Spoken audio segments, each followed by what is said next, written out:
आले का बघा हा आलं मॅडमांचं. चालू. आले आले. ओके. हा ए त्रिशला दोन ताई, दोन. तुमचा एक्सपिरियन्स. मॅडम माझं वजन कमी करणे मला मोठं चॅलेंज होतं. हम्म. आणि मी 2 वर्ष जवळजवळ वजन कमी करण्यासाठी भरपूर प्रयत्न करत होतो. आणि मी रोज डोंगर चढून उतरायचं, रोज 4-4, 5-5 किलोमीटर चालायचं, एवढं सगळं करून करून दमलो मॅडम. तरी पण वजन कमी झालं नाही. ते मग डोंगर ते चढून उतरल्यामुळे, रोज एवढं ट्रॅकिंग केल्यामुळे गुडघेदुखी आणि माझे पायाचे टाच दुखी लई भरपूर वाढली. आणि म्हणून मी ह्यात अरुण सरांनी मला 3 महिने पाठ लागत होते, घ्या घ्या, मी नको म्हणत होतो त्यांना. आणि मग परत असलं मग काय त्यांनी करणार नाही म्हणाल ते मॅम. अं? असलं काय करणार नाही म्हणाल ते. नाही असलं मॅडम, काय? आम्ही पहिला घेतलेले आहेत. आम्ही 2014 घेतलेलं, परत 2021 पण घेतलेलं. आणि ते आम्हाला बरोबर फॉलोअप झालं नव्हतं त्यावेळेला. वर्कआउटचं ते असं काय नव्हतं, आणि कधी काय खायचं, कधी प्यायचं, कोणाचं काय फॉलोअप नव्हता. त्यामुळं आम्ही नको म्हणत होतो. तरी पण ते आमचा मुलगा आणि अरुण सर, ते दोघं एकत्र असतात कंपनीत, ते मला जास्त त्यांनी जोर लावला आणि मीच घेतलो. घेतल्यानंतर पण पहिला सुरुवातीला 1.5 महिने अगदी मनात नसल्यासारखंच करत होतो. तिथनं मग मला ते जबरदस्तीनं आमच्या मिसेसनं पण मला जरा, मॅडम आणि आमच्या मिसेसला जरा असं काहीतरी सांगितलं व्यवस्थित. मॅडमने आमच्या जास्त मनावर घेतल्यामुळे मला ते व्यवस्थित त्यांनी ते सेक करून द्यायला चालू केलेत. आणि मग मी असं जबरदस्तीने 1.5 महिने घेतलो, आणि मला ते एकदम मला फरक जाणवला.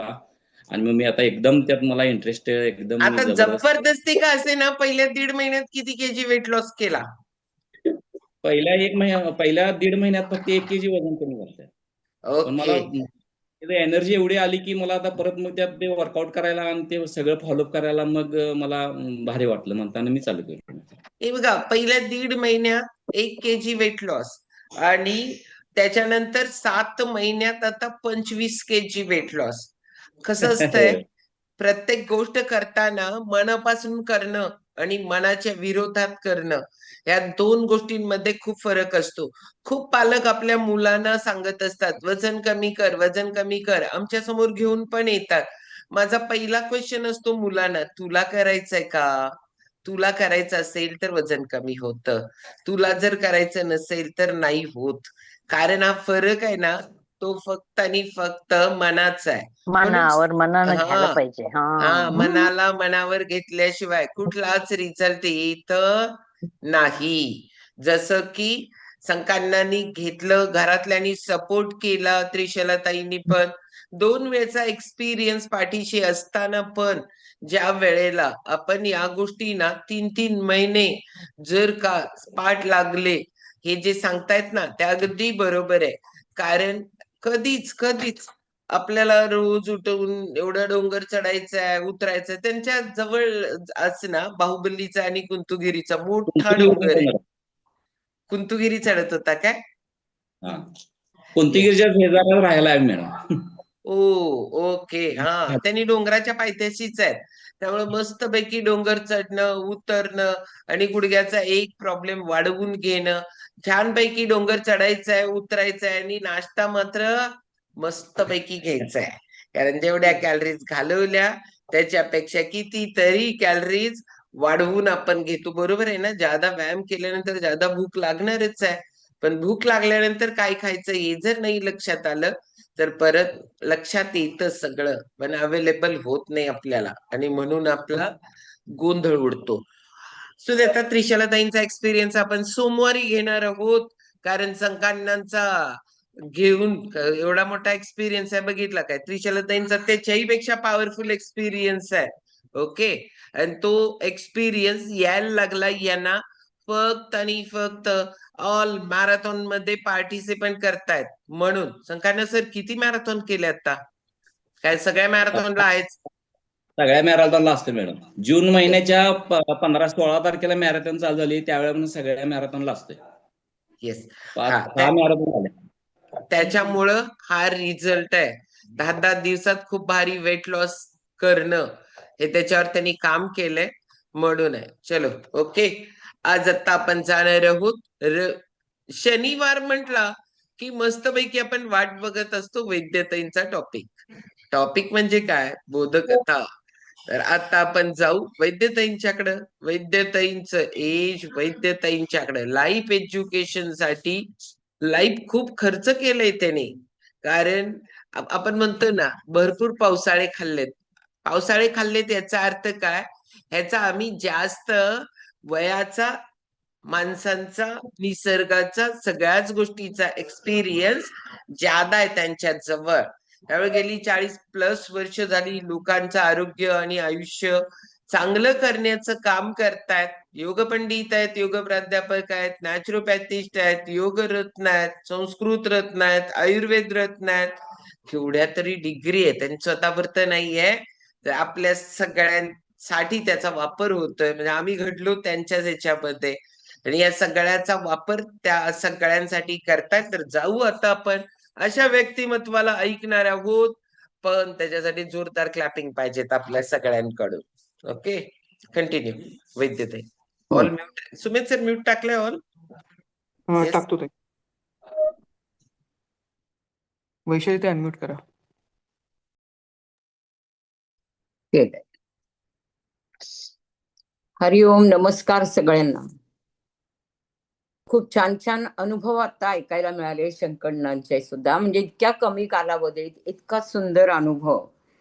तर खरोखरीच एकदा आपण जॉईन झालो शतायुषीला, रोज व्हायला लागलो की सुजाताताईंचे पहिल्याने सगळ्या जे सुंदर अशा शुभेच्छा असतात गुड मॉर्निंगच्या, त्यांच्याने जे सुरुवात होते तिथूनच खरं म्हटलं तर आपण सगळे जण खूप असे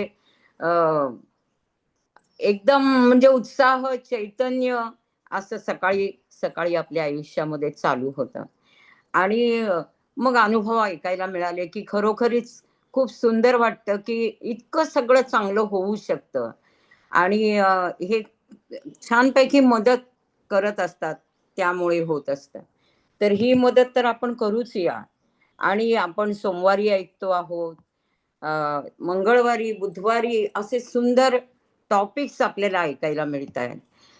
डॉक्टर आपल्या घरी येत असतात, म्हणजे आणखीनच आपल्या सगळ्यांच्या दृष्टीने बघितलं तर तो एक खूपच चांगला अनुभव असा असतो. आणि डॉक्टर्स आपल्या बरोबर आहेत म्हटल्यावरती सगळ्यांना एक थोडंसं हायसं वाटत असतं. आणि तसंच मला सुद्धा वाटतं. आणि त्यातनं आज आपण बोधकथा बघणार आहोत.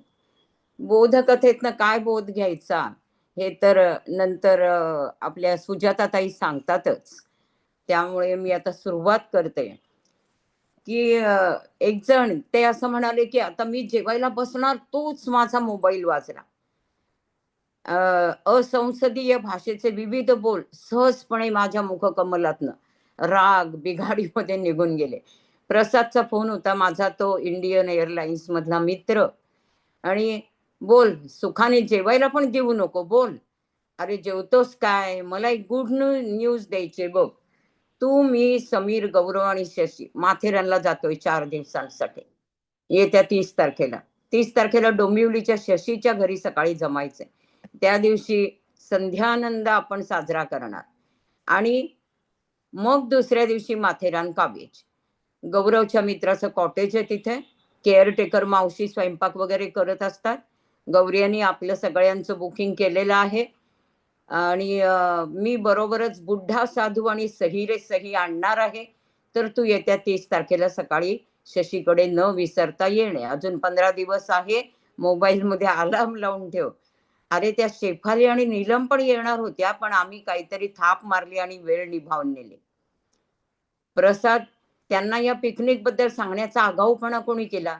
अरे काय डोक्यावर पडलायत का तुम्ही? नसत्या भानगडी. आणि कोणी लेडीज वगैरे असतील तर मी नाही हा येणार. अरे आमच्याकडे महाभारत होईल नुसतं कळलं तरी. खाया पिया कुछ नाही, गिलास फुटा 12 आणा असं होऊन जाईल. आताच्या परिस्थिती मला दुसरं घर घ्यायला सुद्धा परवडणार नाहीये.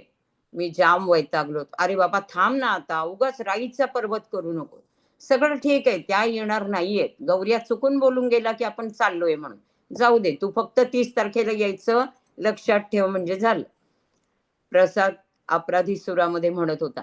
काहीही असलं तरी प्रसादच्या या फोनमुळे माझ्यासाठी जणू काही रिचार्ज एनर्जी तयार झाली. बायकोला, मुलीला माझ्या माथेरान सफरीबद्दल सांगून टाकलं. आता निवृत्तीनंतर 10 वर्षचा काळ माझा लोटलेला आहे. आणि इतक्या वर्षात फक्त फोनवर संपर्क ज्यांचा आहे आणि चुकून माकून कधीतरी तास 2 तास भेटणारे आम्ही जुने सवंगडी सगळे 4 दिवसांकरता एकत्र असणार या कल्पनेनेच मी सुखावून गेलो. माझ्या फोन संभाषणाला साधारण 10 दिवस झाले असतील. दुपारी दरवाजाची बेल वाजली. दार उघडलं तर एक कुरिअर कंपनीचा माणूस. अनिल रगे इथेच राहतात का? तर त्याला म्हटलं हो. अजून मला घराबाहेर काढलेलं नाहीये असं मी उत्तर दिल्यावर, वा साहेब, फू बाई फू बघता की काय, भारी विनोद करताय, आपल्यासाठी पार्सल आहे बघा, जरा इथे सही करा बरं, असं म्हणून त्यांनी भला मोठा मोबाईल माझ्या समोर धरला. त्यांनी सांगितल्याप्रमाणे माझी तर्जनी हे अंगठ्या जवळच्या बोटाचं संस्कृत नाव तर सही सारखी फिरवली आणि थँक्यू म्हटलं आणि तो सज्जन गेला. अरे, हे कसलं पार्सल आणि मी केव्हा मागवलं? मला एकदम क्राईम पेट्रोल आठवलं. कोणीतरी मला गुन्ह्यात तर नसेल अडकवत. हॅ, पण माझ्यासारख्या फालतू माणसाला कोण अडकवणार? मी अगदी काळजीपूर्वक ते पार्सल उघडलं. त्या बॉक्समध्ये रॉयल व्हॉस्कोचे स्पोर्ट्स शूज होते. त्यांची किंमत बघूनच मी उडालो. शूजची किंमत 5,000 असते. अरे, हे कोणी पाठवलं मला? म्हणेपर्यंत माझी बायको आतून बाहेर आली. चिंगूने तुमच्यासाठी ऑर्डर केलं होतं. तिच्या या ब्रेकिंग न्यूजवर आता काय प्रतिक्रिया द्यावी मला कळेना. जरा वेळाने पुन्हा बेल वाजली. हा पण कुरिअरचाच माणूस होता, पण वेगळा होता. त्यानेही माझ्याकडे जरा मोठं पार्सल दिलं आणि त्यांनी सांगितल्याप्रमाणे मी मोबाईलवर बोट फिरवलं. पार्सल उघडलं तर आज स्पायकीचे 2 प्रीमियम ट्रॅक सूट, किंमत 10,000. आता मात्र माझा संयम सुटला. मी तसाच माझ्या मुलीला फोन लावला. अगं बबडी, तू माझ्या माथेरानच्या फालतू ट्रिपसाठी 15,000 खर्च केलेस. अगं जरा विचार करायचास ना. मी माथेरानला चाललोय, स्वित्झर्लंडला नाही. 5,000च्या स्पोर्ट्स शूज मध्ये घालायच्या लायकीचा माझा पाय तरी आहे का? आणि 10,000चे ट्रॅक सूट. मी तर अजून माझ्या युनिफॉर्मच्या पॅन्ट वापरतो आरामात. मला काही वाटत नाही. अगं, माझ्या लग्नातल्या सुटाची किंमत होती 3,000 आणि इथे तू मॉर्निंग वॉकच्या ड्रेससाठी 10,000 खर्च केले. मला पुढे शब्द सुचेना. अरे बाबा, झालं का तुझं बोलून? आता ऐक, ते ट्रॅक सूट अतिशय कम्फर्टेबल असतात आणि तिथे तू खूप फिरणार.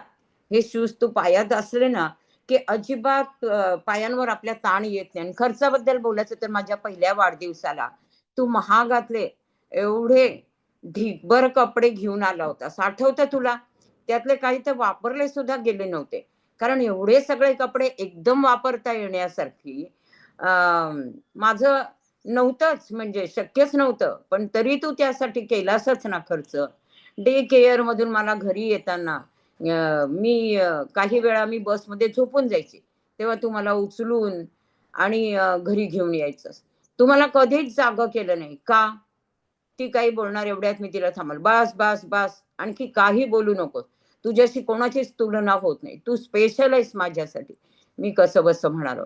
डोंबिवलीला जायच्या आदल्या दिवशी माझ्या मुलीने मला विचारलं, बाबा तू कसा जाणार आहे डोंबिवलीला?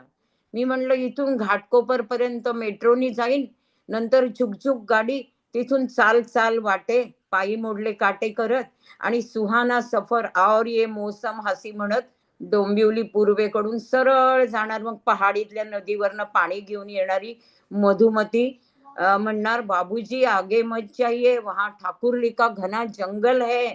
असं म्हटलं. उग्र नारायण के लोक चारों तरफ है, आप उजवीकडे वळो आणि सरळ चलो, वहां तुम्हारे शशी का घर आहे. ठीक आहे दिलीप कुमारजी, मला समजलं. मी ओला बुक केलेली आहे. मी ती सकाळी 9 वाजता बरोबर घरी येणार. तुझ्या फोनवर OTP नंबर येईल, तो त्या ड्रायव्हर काकांना द्यायचा, त्यांना पत्ता सांगायचा, पेमेंट झालेलं आहे एवढं राहील लक्षात. तिने लष्करी आवाजात मला सांगितलं. बबडी, मला हेच तर आवडत नाही तुमच्या पिढीचं. 100 रुपयाच्या जागी 3,000 रुपये खर्च करायची. काय मस्ती आहे ग तुमच्या लोकांची. त्या ओलाचे आपण काय देणेकरी आहोत काय? चलो, कोपऱ्यावर जायचं तरी तुम्हाला ओला लागते, पण माझ्या या निषेधाचा काही उपयोग झाला नाही. ओलाचा ड्रायव्हर खरंच छान माणूस होता. त्यांनी अवघ्या 1.5 तासात गाडी शशीच्या दारात आणली. मी गाडीतनं उतरतच होतो, तोच प्रसाद म्हणाला, आन्या तू टॅक्सी करणार होतास तर बोलायचं ना, मी ठाण्याला उभा राहिलो असतो. हे बघ पश्या, माझ्या ठरवण्याने काही होत नाही. ही गाडी ना माझ्या मुलीने आधीच प्रीपेड बुक केली होती. काल रात्रीच मला ते सांगितलं. 100 रुपयाच्या ठिकाणी 3,000 रुपये चायला खर्च करायचे. चला मी काय नवाब आहे की बादशाह आहे? पण माझ्या या वैतागावर प्रसाद फक्त हसला. बाकी सगळे पोचलेच होते. मी फ्रेश झालो, ट्रॅक पॅन्ट चढवली, दुपारी संध्यानंद मेळाव्यात स्थानापन्न झालो. तोच गौरव म्हणाला, "आन्या मस्त आहे रे तुझी स्पायकीची ट्रॅक पॅन्ट, पण जाम महाग असेल ना रे?" बाबा रे, माझ्या मुलीने ही जोडी मागवली ऑनलाईन. मी तर असल्या ब्रँडेड कपड्यांच्या वाटेला जातच नाही मुळी. पण या मुलांना कोण सांगणार बाबा? माथेरानच्या पिकनिकसाठी हे सगळे नखरे आणि हे बॉस्कोचे शूज. आणि मला सांग गौऱ्या, आपण बाप जन्मात 5,000चे शूज वापरलेत का? ती म्हणते माथेरानला तुम्ही खूप फिरणार, यामुळे पायाला अजिबात त्रास होईल. आता मी काय बोलू? सांग मला. काय करते तुझी मुलगी? गौरवने विचारलं. तिने मायक्रोबायोलॉजी मध्ये पीएचडी केलं, नंतर पोस्ट डॉक्टरेट केलं. तिच्या संशोधन प्रबंधावर आधारित जर्मनीच्या लॅम्बर्ट पब्लिकेशनने 2 पुस्तकं सुद्धा प्रसिद्ध केलेली आहेत. तिला जर्मनीमध्ये काम करायला ऑफर होती, पण तिला आपल्याच देशामध्ये संशोधन करायचं आहे. आणि आता मी तरी काय बोलणार अशा बाबतीत? प्रत्येकाने स्वतःचे निर्णय स्वतः घेतलेले बरे, नाही का? त्याच्यावरती गौरव एकदम गप्प बसला. जरा वेळाने शशी, गौरव, समीर काहीतरी आणायला म्हणून बाहेर गेले. मी आणि प्रसाद दोघच जण घरात होतो. तो मला म्हणाला, "अन्या, तुला सुख बोचतंय का रे?" अरे हा काय प्रश्न आहे प्रसाद? मला काही समजलं नाही. मी गोंधळलो. तसं नाही मित्रा, तू या ट्रॅक सूटच्या, शूजच्या किमतीवरून, ओला टॅक्सीच्या भाड्यावरून, तुझ्या मुलीने केलेल्या खर्चावर नाराज झालायस. म्हणून मला वाटलं की तुला हे सुख बोचतंय का? अरे शशीचा मुलगा आणि सून इथून 30 किलोमीटरवर वेगळा फ्लॅट घेऊन राहतायत. कधीतरी दिवाळीच्या निमित्ताने शशी फेरी टाकतो तिथे. ते नाही बोलवत, पण तो स्वतःच जातो. बापाचं काळीज आहे, राहवत नाही म्हणून जातो. माझा मुलगा बंगलोरला असतो. कधीतरी महिन्यातनं एखाद वेळी फोनवर आमचं बोलणं होतं. बहुतेक वेळा तर तसा मीच फोन करतो. गौरवचा मुलगा अमेरिकेला असतो. आपल्याला विमानाचा फ्री पॅसेज मिळतो म्हणून 5 वर्षापूर्वी तो मुलाकडे गेला होता. उत्तरपत्रिका कोरी टाकल्यासारखा चेहरा करून 15 दिवसात तो परत भारतात आला. तिथे म्हणे त्याला किचनमध्ये एंट्रीच नव्हती. जेवण बाहेर टेबलावर ठेवलेलं असायचं, ते जेवायचं. डिश धुवून स्टँडवर लावून ठेवायची. आणि मग फक्त लिव्हिंग रूम मध्ये टीव्ही बघत दिवसभर राहायचं. संध्याकाळी घराजवळ जरा पाय मोकळं करायला फिरायचा, बस झालं अमेरिका दर्शन. समीरची बायको आणि मुलगा वेगळे राहतात. मला कारण काय ते ठाऊक नाही आणि विचारणंही बरं दिसत नाही. अज्ञानामध्ये सुख असतं. आता तुझं बघ, तू नुसता माथेरानला मित्रांबरोबर फिरायला जातोय, कळल्याबरोबर तुझ्यासाठी ब्रँडेड शूज मागवणारी तुझी मुलगी. का? तर माझ्या बाबाच्या पायांना चालून चालून त्रास होऊ नये. तुझ्यासाठी प्रीमियम ट्रॅक सूट मागवणारी तुझी मुलगी. आणि अरे हे सगळे परमेश्वराचे ब्लेसिंग आहेत रे तुझ्यासाठी. आपण नोकरी करत असताना सगळेच आपल्या मागे पुढे नाचत असतात, आपला शब्द झेलायला थांबतात. ऑफिसमध्ये काय आणि इतर ठिकाणी काय आपल्याला सलाम ठोकत असतात. पण आपली आपल्याला खरी ओळख होते ना, ती आपण रिटायर झाल्यावर. तेव्हा आपण कोण आहोत, आपल्या आजूबाजूला आपले म्हणता येतील असे किती आहेत, त्याची आपल्याला खरी ओळख पडते. आज तुझी मुलगी तू न बोलता तुझा विचार करून तुला कसं कम्फर्टेबल वाटेल त्या गोष्टी करते, आणि तू ती करते त्या खर्चावर नाराजी व्यक्त करतोस. मग अशी तू बोलल्यावर गौऱ्याही एकदम गप्प झाली. त्याला कारण त्याची ती ठसठसणारी जखम येणार आहे. हे माथेरानला जाणं केवळ एक निमित्त आहे स्वतःपासून दूर पडायचं. आभासी जगात 4 क्षण आनंदामध्ये असल्यासारखे घालवायचे. ही ओल्ड मॉंगची बाटली, ते सिग्नेचरची बाटली, हे केवळ आपल्या जवळच्या माणसांनी केलेल्या वंचनेवरचं मलम आहे. म्हणून मगाशी तू पिणार नाही म्हटल्याबरोबर मी तुला काही आग्रह केला नाही. कारण तुला असल्या बाजारातल्या नकली मलमाची गरजच नाही. काय आलं का लक्षात मी काय म्हणतो ते? मी माझ्या मुलीला फोन लावला. "बाबा कसा आहे? एन्जॉय करतायस ना? धमाल करा. सगळ्या काकांना ऑल द बेस्ट सांग." तिच्या आवाजामध्ये धबधब्यासारखा प्रचंड उत्साह होता. "बबडी, थँक यू फॉर एव्हरीथिंग." माझा गळा भरून आला. डोळ्यात पावसाळी मेघांचा खेळ सुरू झाला. मला पुढे बोलताच येईना. बबडी हॅलो हॅलो करतच राहिली. बघा, एवढं सांगून तो थांबला.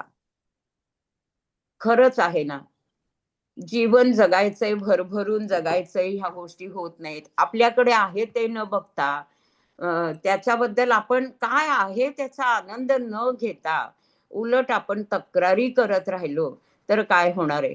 पण आपल्याला सगळ्यांनाच अशा प्रकारच्या काहीतरी चेंजची आवश्यकता असते आणि आपल्या सुजाताताई त्यासाठी आपल्याला वेगवेगळ्या ठिकाणी ट्रिप अरेंज करत असतात आणि निरनिराळ्या ठिकाणी इव्हेंटसाठी बोलवत असतात आणि आपण जर त्या ठिकाणी गेलो तर खरंच असाच आनंद आपल्याला सुद्धा खूप मिळणार आहे.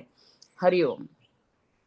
चलो, जोरदार क्लॅपिंग करणार आहोत. छोटीशी बोधकथा होती, पण बोधकथेमध्ये विरंगुळा पाहिजेच पाहिजे. एक दुसरं, आपल्या आजूबाजूला ज्या गोष्टी आहेत त्याची कदर पण करायला पाहिजे. आपण ज्या गोष्टी नाही आहेत त्याच्याकडे खूप सारखं सारखं लक्ष जात असतं, पण आपल्याकडे ज्या गोष्टी आहेत त्याच्याकडे पण आपलं लक्ष पाहिजे. आणि तिसरं, की जी परिस्थिती आहे ना ह्याच्यामध्ये, त्या अनिलनं मात्र सगळं होतं पण बाकीच्यांचं काय होतं. पण जी आहे ती परिस्थिती स्वीकारायला लागते आणि ती स्वीकारून आपल्याकडे जे क्वालिटी आहे, आणि क्वालिटी टाइम असतो बरं का, क्वालिटी टाइम आपण आपल्यासाठी द्यावा लागतो. आपल्या आजूबाजूला असे पण लोक असतात की ज्याच्यामध्ये आपण आपल्या सगळे प्रॉब्लेम्स विसरून जात असतो. अशा लोकांबरोबर आपल्याला वेळ घालवता यायला पाहिजे. म्हणजे इथं दोन्ही पण बाजू होत्या. एक कसं होतं, पॉझिटिव्ह होतं, एक निगेटिव्ह होतं. पण त्या पॉझिटिव्ह वाला पण निगेटिव्ह बघत होता, निगेटिव्ह वाले गपचूप होते.